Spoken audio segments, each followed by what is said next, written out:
मी माननीय मुख्यमंत्र्यांना विनंती केली आहे, हे वाळू माफिया आहे जे आमच्या तहसीलदारला, तलाठ्याला, पोलीस इन्स्पेक्टरला अंगावर वाहन चालवून नेणे, त्यांना जीवे मारण्याचं त्या ठिकाणी षडयंत्र करणे। नागपूरमध्ये तर आम्ही 1000 लोकांचा व्हॉट्सअप ग्रुप चेक केलेला आहे, तो चौकशीमध्ये आला आहे।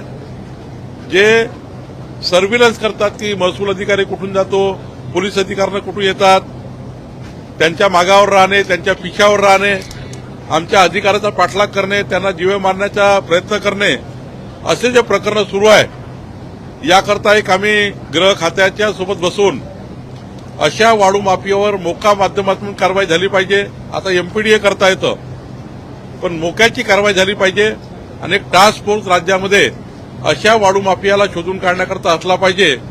याकरता आम्ही आज पुढे जातो आहे।